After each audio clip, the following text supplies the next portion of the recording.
பிரியமானவர்களே, இந்த அருமையான இந்த நேரத்திலையும் கூட மறுபடியும் உங்களை சந்திக்க ஆண்டவர் கொடுத்த நல்ல கிருபைக்காக ஸ்தோத்திரம். கடந்த 3 வாரங்களாக புளித்தமா என்கிற தலைப்பின் கீழே கர்த்தருடைய வேதத்தில் சொல்லப்பட்டிருக்கிற அநேக ஆழமான காரியங்கள், மறைபொருளாய் நமக்கு காட்டப்பட்டிருக்கிற காரியங்களை நம்ம தியானித்து வந்தோம். தொடர்ந்து இந்த நாட்களிலும் கூட சில உபதேசத்தை ஆண்டவர் புளித்தமாவுக்கு ஒப்புமைப்படுத்தி சொல்லியிருக்கிறார். அதுதான் பரிசேயருடைய உபதேசங்கள். அதை பற்றி என்ன பைபிளில் சொல்லப்பட்டிருக்கிறது அப்படிங்கிறத பற்றி நம்ம தொடர்ந்து நம்ம தியானிக்கலாம். வாங்க நம்ம நிகழ்ச்சிக்குள்ள நம்ம கடந்து போவோம். Sisters, praise the Lord. Praise the Lord. பாருங்க, நம்ம போன வாரத்துல பரிசேயருடைய உபதேசங்கள் அதுதான் நம்ம வந்து ஆரம்பிச்சிருக்கிறோம் இல்லைங்களா? புளித்தமாவு குறித்து ஆண்டவர் கொடுக்கிற இன்னொரு புதிய ஒரு டைமென்ஷன் என்னன்னா, ஒரு எச்சரிக்கையா இருக்க வேண்டிய காரியங்கள். அதாவது சில உபதேசங்கள் தேவனிடத்திலிருந்து வரல, அது மனிதனுடைய கற்பனையினால உண்டாக்கப்பட்டு ஜனங்களுக்கு போதிக்கப்படுது. அது எல்லாமே புளித்தமா, அதை குறித்து நீங்க எச்சரிக்கையா இருக்கணும்னு ஆண்டவர் அதுக்கு அடையாளமா இந்த பரிசேயரை குறித்து ஆண்டவர் வந்து சொல்லியிருக்கிறார். இந்த பரிசேயருடைய அவங்களுடைய வாழ்க்கை முறை, அவங்க வந்து என்ன மாதிரியான உபதேசங்கள் ஜனங்களிடத்துல பேசினாங்க அப்படிங்கிறத பத்தி நம்ம நல்ல முழுமையா நம்ம தெரிஞ்சுக்கணும்னு சொன்னா, மத்தேயு புஸ்தகம் 23ஆம் அதிகாரத்தை நம்ம முழுமையா வாசிச்சு பார்க்கணும். இதை பார்க்குற வியூவர்ஸ் நீங்களும் கூட இந்த புத்தகத்தை வாசிச்சு பாருங்க, சரிங்களா? அந்த 23ஆம் அதிகாரத்துல நீங்க வாசித்து பார்த்தீங்கன்னு சொன்னா நிறைய காரியங்கள், அந்த பரிசேயருடைய குணாதிசயங்கள் எப்படி இருந்தது, அவங்க எதை மையப்படுத்தினாங்க, ஏன் ஆண்டவர் அவங்கள புளித்தமாவுக்கு ஒப்புமைப்படுத்தி சொன்னார்ன்றத பல காரியங்கள் அதில் காட்டப்பட்டிருக்கு. அதில் நான் ஒரு சிலது நான் சொல்றேன் பாருங்க. இந்த பரிசேயருடைய உபதேசம் எப்படி இருந்துச்சுன்னு சொன்னா, கொசு இல்லாதபடி வடிகட்டுவாங்களாம், ஆனா ஒட்டகத்தை விழுங்கிடுவாங்களாம். எவ்வளவு ஒரு கொடுமை பார்த்தீங்களா?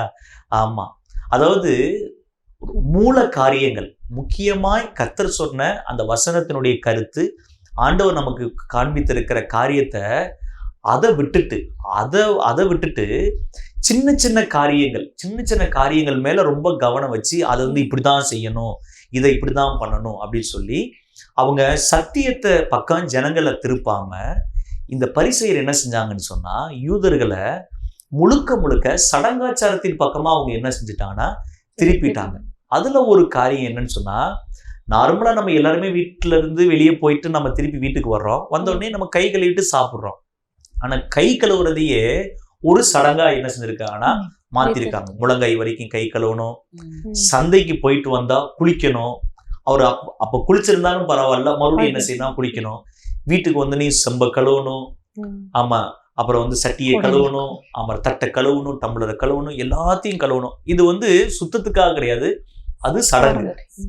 அதனாலதான் அவங்க என்ன செஞ்சாங்கன்னா, சீசர்கள் கை கழுவாம ஒரு இடத்துல சாப்பிடும் போது கூட சீசர்கள் கை கழுவாமல் சாப்பிடுகிறது என்ன அப்படின்னு அவங்க போய் கேள்வி கேட்கிறாங்க. அப்ப இந்த மாதிரி சின்ன சின்ன காரியங்கள். அதனால ஆண்டு அவங்கள பார்த்து என்ன சொன்னார்னா, நீ கொசு இல்லாதபடி வடிகட்டி ஒட்டகத்தையே நீங்க என்ன செய்றீங்கன்னா விழுங்குறீங்க. அப்ப இன்னைக்கு வந்து பாத்தீங்கன்னா நிறைய காரியங்கள் மூல கருத்தை, மைய கருத்தை, ஆண்டவர் சொன்ன மைய கருத்தை விட்டுட்டு சின்ன சின்ன காரியங்கள் எல்லாத்தையுமே கொண்டு போய் ஜனங்களுக்கு புகுத்தி அதை இப்படிதான் செய்யணும், இப்படிதான் பண்ணணும் அப்படின்லாம் சொல்லி புது காரியங்களை என்ன செய்யறாங்கன்னா கொண்டு வரக்கூடியது எல்லாமே ஒரு புளித்தமாவுக்கு ஒப்புமையா நம்ம என்ன செய்யறோம்னா பைபிள்ல நம்ம வந்து பார்க்கிறோம். இப்ப இந்த நியாயப்பிரமாணம் இதை ஆண்டவர் ஏன் வந்து இஸ்ரவேல் ஜனங்களுக்கு கொடுக்கிறாருன்னா, அதுல 3 முக்கியமான காரியம் இருக்கிறதா கர்த்தருடைய வசனம் சொல்லுது. ஒண்ணு, தேவனுடைய நீதிய நியாயப்பிரமாணம் வெளிப்படுத்துச்சு. 2வது, கர்த்தருடைய இரக்கத்தை நியாயப்பிரமாணம் வெளிப்படுத்துச்சு. 3வது, விசுவாசத்தை நியாயப்பிரமாணம் வெளிப்படுத்துச்சு. ஆனா இவங்க என்ன பண்ணாங்கன்னா, இந்த 3 காரியத்தையும் மொத்தமா எடுத்துட்டாங்க, வெளியே எடுத்து அந்த பிரமாணத்தை அப்படியே என்ன செஞ்சாங்கன்னா சடங்காச்சாரமா அவங்க மாத்தி அவங்க என்ன செஞ்சாங்கன்னா ஜனங்களுக்கு அதை போதிச்சு கொண்டு வந்தாங்க. அதனாலதான் அவங்க என்ன சொன்னாருன்னா, ஜனங்கள் வந்து கை கொள்ள முடியாத காரியங்களை அவங்களுடைய தோள்கள்ல நீங்க என்ன செய்றீங்கன்னா நீங்க ஏத்துறீங்க அப்படின்னு சொல்லி ஆண்டு சொல்லாரு. நீங்க சொல்லுங்க சிஸ்டர், இந்த தேவ நீதி, இரக்கம், விசுவாசம் இப்படிலாம் நம்ம பாக்குறோம் இல்லைங்களா? அதுல வந்து ஆண்டருடைய அந்த இரக்கத்தை தள்ளின ஒரு உபதேசம் அவங்க செஞ்சத பத்தி உங்களுக்கு ஏதாவது டக்குனு ஞாபகம் இருக்கு? மத்தேயு 9 அதிகாரத்துல கர்த்தரும் அவருடைய சீஷர்கள் வந்து லேவியுடைய வீட்டுல வந்து அநேக ஆயக்காரரோடையும் பாவிகளோடையும் உட்கார்ந்து போஜனம் பண்ணி இருப்பாங்க. அப்ப அந்த இடத்துக்கு வேத பாரகரும் பரிசேயரும் வருவாங்க. வந்து சீஷர்களை பார்த்து கேள்வி கேட்பாங்க, என்ன உங்க போதகர் வந்து ஆயக்காரோடையும் பாவிகளோடையும் போய் போஜனம் பண்றாரு அப்படின்னு. அப்ப கர்த்தர் அதை கவனிச்சு கேட்டு அவர் சொல்லுவாரு, நீ வந்து பலியை தான் விரும்புற, ஆனா நான் இரக்கத்தையே விரும்புறேன், பலியே இல்ல இரக்கத்தையே விரும்புறேங்கிற அந்த நியாயப்பிரமாணத்தை கர்த்தர் அங்க வலியுறுத்துறாரு. ஆனா இவங்களோ நியாயப்பிரமாணத்துக்கு மாறான காரியங்களை ஜனங்கள் மத்தியில புகுத்தி இப்படி ஒரு புளிப்புள்ள காரியத்தை, மனிதனால் கை கொள்ள இவர்களால் உருவாக்கப்பட்ட சில காரியத்தை, கர்த்தருடைய காரியத்தை கவனிக்க முடியாதபடிக்கு இதை வந்து என்ன பண்றாங்க, வலியுறுத்தி ஜனங்களிடத்துல அங்க கொண்டு வராங்க. இது ஒரு புளித்தமாவு தான். பாருங்க, ஆண்டவர் வந்து எதை விரும்புறாருன்னா இரக்கத்தை விரும்புறாரு. ஆனா இவங்க என்ன செய்யறாங்கன்னா இரக்கத்தை விட்டுட்டு பலிய மேல அவங்க என்ன செய்யறாங்கன்னா கவனிக்கிறாங்க. ஆண்டு சொல்றாரு, பலியை அல்ல நான் இரக்கம். அப்பனா நீ ஒரு மனுஷனுக்கு இரக்கம் காட்டாம நீ பலி செலுத்தினா கூட அந்த பலி என்ன செய்யாதுன்னா ஏற்றுக்கொள்ளப்பட முடியாது. இப்ப நீங்க சொன்ன இந்த காரியத்திலேயே எனக்கு ஒரு சம்பவம் ஞாபகம் வருது. எதுனா அந்த நல்ல சமாரியன், அந்த இடத்துல பாத்தீங்கன்னா 2 பேர், ஒரு தீர்க்கதரிசி போவாரு, இன்னொன்னு ஒரு லேவியர் வந்து அந்த இடத்துல கடந்து போறாரு. ஆனா 2 பேருமே என்ன செய்வானா, ஆலயத்துக்கு போகணும், ஏன்னா அந்த நாள் வந்து ஓய்வு நாளா இருந்துச்சு அப்படிங்கறதுல கவனமா இருந்தாங்களே ஒழிய அந்த மனுஷனுக்கு இறக்க செய்யறதுல அவங்க என்ன செஞ்சிட்டாங்கன்னா கவனம் இல்லாமல் போயிட்டாங்க. இன்னைக்கு நமக்கு வந்து நியாயப்பிரமாணம் அல்ல, கிறிஸ்துவினால புது பிரமாணங்கள், புதிய பிரமாணம், கிறிஸ்துவின் பிரமாணம், கிருபையின் பிரமாணம் நமக்கு வந்து கொடுக்கப்பட்டிருக்கு. ஆனா அந்த நாட்கள்லயே ஆண்டவர் அந்த ரத்தம் சிந்ததுக்கு முன்பாக இஸ்ரவேல் ஜனங்களுக்கு கொடுத்த அந்த பிரமாணத்தை கூட அவங்க என்ன செஞ்சுட்டாங்கன்னா மொத்தமா மாத்தி ஆண்டவருக்கு எதிரா அவங்க செஞ்சாங்க. அப்ப அவங்க செஞ்ச அந்த உபதேசத்தினுடைய அந்த அடிப்படை எப்படி இருந்துச்சுன்னு சொன்னா, கடவுளை விட்டு ஒரு மனிதனை பிரிக்கக்கூடிய உபதேசங்களா நமக்கு இருந்ததை நம்ம பார்க்கிறோம். இதை நம்ம நிழலாட்டமா நம்ம எடுத்துக்கணும். ஆண்டவர் எப்படிப்பட்ட உபதேசத்தை புளித்தமான்னு சொல்றாரு, எச்சரிக்கையா இருக்க வேண்டிய புளித்தமா என்னன்னு சொன்னா, இன்னைக்கு காடை விட்டு இயேசுவை விட்டு நம்மை பிரிக்கக்கூடிய எது ஒன்றும், தேவனுடைய நீதியை விட்டு நம்மள ஒரு காரியம் பிரித்தால், விசுவாசத்தை விட்டு பிரித்தா, இரக்கத்தை விட்டு நம்மளை பிரிச்சா, அது கண்டிப்பான முறையில அது தேவனிடத்திலிருந்து வந்த காரியம் அல்ல, அது புளித்தமா அப்படிங்கறத நம்ம இந்த விஷயத்துல நாம் அறிந்து கொள்கிறோம் இல்லைங்களா? ஓய்வு நாளை குறித்து நீங்க கண்டிப்பா ஏதோ ஒரு காரியம் தியானிச்சிருப்பீங்களே சுவாதி, சொல்லுங்கப்பா, என்ன காரியங்கள் பாக்குறீங்க நீங்க? இப்ப ஓய்வு நாள் அந்த காரியத்தை குறிச்சு இயேசு கிறிஸ்து சொல்லும் பொழுது, அவர் ஓய்வு நாள்ல பிரயாணப்பட்டு போகிறாங்க. அந்த இடத்துல அநேக வியாதி உள்ளவங்களை பாக்குறாங்க. அப்ப அவங்க வந்து சொல்றாங்க, இவங்க வியாதியா இருக்கிறாங்கன்னே சொல்லி சொஸ்தமாக்க போகும் பொழுது பரிசேயர் சதுசேயர் நடுவில் வந்து நிக்கிறாங்க. இது ஓய்வு நாள், இந்த நாள்ல நீங்க எதுவுமே செய்யக்கூடாது அப்படின்னு. அப்ப நியாயப்பிரமாணத்துல சொல்லப்பட்ட போது ஓய்வு நாள்ல எந்த வேலையும் செய்யக்கூடாதுன்னு சொல்லப்பட்டிருக்கு. பரிசேயர் அதை முன்னாடி சொல்றாங்க. ஆனா ஏசப்பா அந்த ஒரு கேள்வி கேட்கிறாங்க, இதே இது உன்னுடைய வீட்டுல உன்னுடைய ஆடு கீழே விழுந்திருந்தா அதை நீ தப்புவிக்காம போயிடுவியா? வேலை செய்யக்கூடாது, ஆனா உனக்குன்னு வரும்பொழுது அதை நீ செய்கிற. அப்ப மற்ற ஜனங்களுக்குன்னு சொல்லி வரும்பொழுது அந்த இலக்கத்தை அவங்க விட்டுட்டாங்க. அப்ப அந்த ஜனங்களை பார்த்து அவங்க குணம் அடைகிறதையும் சொஸ்தம் அடைகிறதையும் இவங்க விரும்பல. அது இந்த ஓய்வு நாளா இருக்கு, நீ இன்றைக்கு செய்யக்கூடாதுன்னு சொல்லி அந்த ஒரு தடை செய்யறத பார்க்கிறோம். அதே மாதிரி ஓய்வு நாள்ல இவ்வளவு தூரம் தான் நடக்கணும், ஓய்வு நாள்ல இவ்வளவுதான் வேலை செய்யணும், இப்படி செஞ்சுட்டா அது வந்து நம்ம நியாயப்பிரமாணத்தை மீறினது அப்படின்னு சொல்லி அவங்க சொன்னாங்க. ஆனா ஆண்டவர் ஒரு காரியத்துல சொல்றாங்க, ஓய்வு நாளுக்காக மனுஷன் சிருஷ்டிக்கப்படவில்லை, மனுஷனுக்காக உண்டாக்கப்பட்டதுதான் ஓய்வு நாள் அப்படின்னு சொல்லிட்டு. அப்ப இந்த ஓய்வு நாள்ல தேவன் விரும்புகிற காரியம் என்ன அப்படின்னா, ஏசப்பாவோட அந்த இலக்கத்தையும் தேவனுடைய அன்பைதான் நம்ம வெளிப்படுத்தணுமே ஒழிய, அந்த ஓய்வு நாளுடைய சடங்காச்சாரத்தை நம்ம எடுத்துக்கிட்டோம் அப்படின்னா அந்த இடத்துல தேவனுடைய நீதியை நம்ம விலகிடுவோம், அந்த இலக்கத்தை நம்ம இழந்துடுவோம் அப்படிங்கறத நம்ம இதுல பாக்குறோம். பாருங்களேன், இன்னைக்கு நிறைய நம்முடைய கர்த்தருடைய பிள்ளைகளுடைய வாழ்க்கையில் இன்னைக்கு நிறைய சபைகள்ல நிறைய தேவ ஜனங்கள் நடுவுல கூட ஆண்டுடைய சத்தியத்தை, கர்த்தருடைய வசனத்தை விட்டுட்டு இந்த சடங்குகள் மேல ரொம்ப கவனம் உள்ள காரியங்கள் நிறைய இன்னைக்கு நடக்குது. அதாவது ரொம்ப நான் இப்ப சுருக்கமா நான் சொன்னது மாதிரி, இயேசுவை விட்டு என்னை பிரிக்கக்கூடிய எதுவா இருந்தாலும் அது எல்லாமே அது ஒரு புளித்தமா தான்.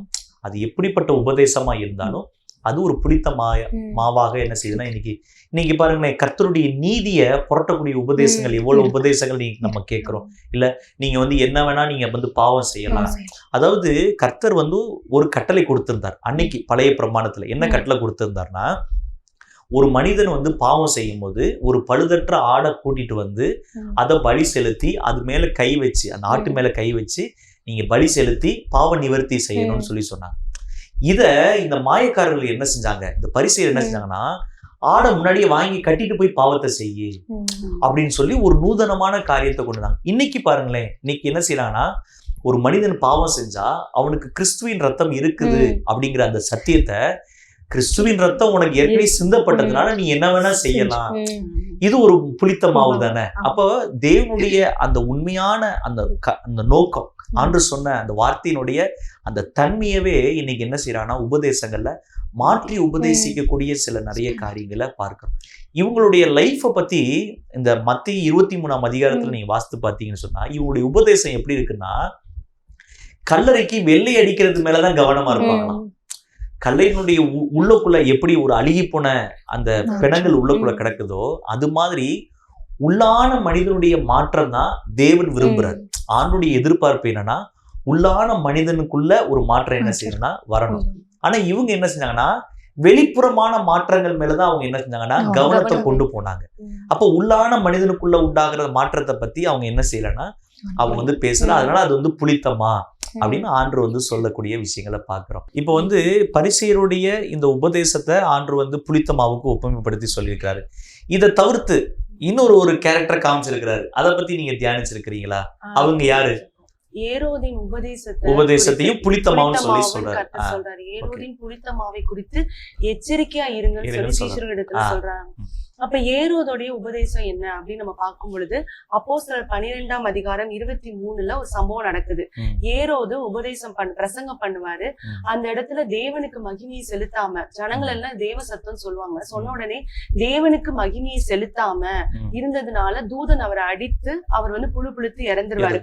இந்த சம்பவத்துல நம்ம என்ன உட்கருத்தை என்ன பாக்குறோம் அப்படின்னா, தேவனுக்கு மகிமையை செலுத்தக்கூடிய உபதேசத்தை அவர் செய்யாம தனக்கு மகிமையை கொண்டு வரது அவர் செய்யறாரு. இது வந்து ஒரு கள்ள உபதேசம், இது ஒரு புளித்தமா. இந்த நாட்கள்ல கூட நம்ம ஒரு உபதேசத்தை கேட்கிறோம்னா அந்த உபதேசம் வந்து தேவனுக்கு மகிமையை கொண்டு வருதா இல்ல தன் பக்கம் ஜனங்களை ஈர்க்குதா, அந்த மனுஷன் பக்கம் ஈர்க்குதான்றத நம்ம கவனித்து பார்க்கணும். தேவனுக்கு மகிமையை செலுத்தல அப்படின்னா அந்த உபதேசத்தை நம்ம முற்றிலுமா நம்ம அதை குறித்து எச்சரிக்கையா இருந்துக்கணும். அதுல நம்ம இணைஞ்சிடவும் கூடாது, அது நம்மளோட லைஃப்ல வர்றதுக்கும் நம்ம வந்து இடம் கொடுத்துடக்கூடாது. அதனாலதான் கர்த்தர் வந்து அப்படிப்பட்ட புளித்தமாவுக்கு எச்சரிக்கையா இருங்கன்னு சொல்லி கர்த்தர் சொல்றாரு. பாருங்க, ஒரு பக்கம் பரிசேயருடைய உபதேசத்தை குறித்து ஆண்டவர் எச்சரிக்கையா சொல்லியிருக்காரு. இன்னொரு காரியம் ஆண்டவர் என்ன சொல்லியிருக்காருன்னா, இந்த ஏரோதின் உபதேசம். இந்த உபதேசம் எப்படிப்பட்ட உபதேசம்னா, ஜனங்களை வஞ்சிக்கக்கூடிய உபதேசங்கள், ஜனங்களை கர்த்தர் பக்கத்துல இருந்து அவங்கள திருப்பக்கூடிய, வஞ்சனைக்கு உட்படுத்தக்கூடிய ஒரு உபதேசம். எப்படி ஏவாளை பிசாசு வஞ்சித்ததை போல, அந்த மாதிரி ஜனங்களை நன்மையை போல தோற்றம் அளிக்கும், ஆனா உள்ளுக்குள்ள பாத்தீங்கன்னா அது தீமையாக இருக்கும், அது ஒரு வஞ்சனை. அந்த மாதிரி ஜனங்களை வந்து திசை திருப்பக்கூடிய ஒரு காரியங்கள், அதுவும் என்ன சொன்னா அந்த உபதேசத்துக்கு. அப்ப நம்ம எச்சரிக்கையா இருக்க வேண்டிய ஒரு காரியம் என்னன்னு சொன்னா, நம்ம கேட்கக்கூடிய உபதேசத்தை குறித்து நம்ம என்ன செய்யணும்னா எச்சரிக்கையா இருக்கணும். கர்த்தருடைய நீதி புரட்டப்பட்டால், இரக்கங்கள் புரட்டப்பட்டா, கர்த்தருடைய விசுவாசம் புரட்டப்பட்டா, இது எல்லாமே புரட்டப்பட்டா அது கள்ள உபதேசமா, அது புளித்தமாவாக இருக்குது. இன்னும் ரொம்ப முக்கியமானது, கர்த்தரை விட்டு என்னை பிரிக்கக்கூடியது எதுவா இருந்தாலும், அது எப்படிப்பட்ட உபதேசமா இருந்தாலும், அது எல்லாமே என்னன்னா அது புளித்த மாவுக்கு ஒப்புமையா நம்ம என்ன செய்யறோம்னா நம்ம பார்க்கிறோம். சரி, இப்போ நம்ம வந்து இந்த நிகழ்ச்சியை நம்ம முடிக்கக்கூடிய ஒரு நேரத்துக்கு நம்ம வந்துட்டோம். கடைசியா ஒரே ஒரு கன்க்ளூஷன் என்னன்னு சொன்னா, நம்ம இதுவரைக்கும் நீக்கப்பட வேண்டிய புளித்த மாவை பத்தி பார்த்தோம், அதுக்கப்புறம் எச்சரிக்கையா இருக்க வேண்டிய புளித்த மாவை பத்தி பார்த்தோம், சேர்க்கப்பட வேண்டிய புளித்தமா என்கிற ஒண்ணு இருக்குது. அது என்னன்னு சொன்னா பரலோக ராஜ்யம். பரலோக ராஜ்யத்தை ஆண்டவர் என்ன செய்யறாருன்னா புளித்த மாவுக்கு ஒப்புமைப்படுத்தி காட்டியிருக்கிறார். அதாவது புளித்த மாவுடைய தன்மையை ஆண்டவர் பரலோக ராஜ்யத்தோட ஒப்புமைப்படுத்துறார். பரலோக ராஜ்யம் என்பது பிரத்யட்சமா இறங்கி வருகிறது அல்ல, இயேசுவை சொந்த இரட்சகராய் ஏற்றுக்கொண்ட ஒவ்வொருத்தருடைய வாழ்க்கையில அது என்ன செய்யுதுன்னா அவங்களுடைய வாழ்க்கையில அந்த பரலோக ராஜ்யம் உள்ள கடந்து வருது. எப்படி ஒரு புளித்தமா கொஞ்சமா இருந்தாலும் தன்னை சூழ்ந்து இருக்கக்கூடிய எல்லாவற்றையும் புளிக்க பண்ணுகிற மாதிரி, நம்ம இருக்கக்கூடிய ஸ்தலத்துல, நம்ம இருக்கக்கூடிய இடத்துல, நம்மை சூழ்ந்து இருக்கிற எல்லா மனிதர்களுக்குள்ளேயும் அந்த பரலோக ராஜ்யத்தை நம்ம என்ன செஞ்சிடோம்னா கொண்டு போகிறவங்களா நம்ம இருக்கணும். அப்படிங்கிறதுக்கு ஒரு உதாரணமா ஆண்டவர் என்ன செய்யறாருன்னா, இப்படிப்பட்ட ஒரு புளித்தமா உங்களுக்குள்ள இருக்கணும்னு ஆண்டவர் வந்து அதை வந்து நமக்கு சொல்லியிருக்கிறார். அப்ப பரலோக ராஜ்யம் என்பதும் ஒரு புளித்தமாவுக்கு ஒப்புமையா நம்ம பார்த்திருக்கிறோம். சரி, இப்ப நம்ம நிறைய விஷயங்கள் நம்ம இந்த நேரத்துல நம்ம பார்த்திருக்கிறோம். இன்னொரு புதிய டாபிக்ல நம்ம புதிய காரியத்தோட அடுத்த நிகழ்ச்சியில நம்ம என்ன செய்யலாம்னா நம்ம சந்திக்கலாம். என்ன நேயர்களே, இவ்வளவு நேரம் வரைக்கும் நம்ம நிறைய காரியங்கள் இந்த புளித்த மாவை குறித்து, நீக்கப்பட வேண்டிய புளித்தமா, எச்சரிக்கையா இருக்க வேண்டிய புளித்தமா, இப்ப கடைசியா ஒரு காரியம் பாருங்க, நமக்குள்ள இருக்க வேண்டிய ஒரு புளித்தமா, அதான் பரலோக ராஜ்யம். எல்லாத்த விட ரொம்ப முக்கியமானது என்னன்னு சொன்னா, நமக்குள்ள வைக்கப்பட்டிருக்கிற இந்த பரலோக ராஜ்யம் இயேசுவை அறியாத அந்த ராஜ்யத்துக்கு தூரமான இன்னொரு மனிதனுடைய வாழ்க்கையில அந்த வெளிச்சமானது என்ன செய்யணும்னா கடந்து போகணும் என்பது தேவனுடைய விருப்பம். எப்படி ஒரு மாவு புளித்த தன்மையோடு இருந்தா அது மற்ற எல்லா மாவையும் புளிக்க பண்ணுகிற மாதிரி, நம்ம கொஞ்சமா இருந்தாலும் நமக்குள்ள அந்த சாரம் அநேகருக்குள்ள என்ன செய்யணும்னா அந்த அன்பு, கர்த்தர் நம்ம மேல வைத்த அந்த காரியம், பூமிக்கு அவர் இறங்கி வந்த நோக்கத்தை நம்ம மற்றவங்களுக்குள்ள அந்த வெளிச்சத்தை பரவ செய்யறவங்களா நம்ம இருக்கணும் என்பது தேவனுடைய எதிர்பார்ப்பா இருக்குது. இந்த நாட்கள்லையும் புளித்த மாவை பத்தி நம்ம நிறைய காரியங்கள் நம்ம தியானிச்சோம். அடுத்த வாரம் ஒரு புதிய ஒரு காரியத்தோடு கூட உங்களை நாங்கள் சந்திக்க அவளோடு காத்திருக்கிறோம். அது வரைக்கும் கர்த்தருடைய கிருபை உங்கள் ஒவ்வொருத்தரோடும் கூட இருப்பதாக. God bless you. God bless you.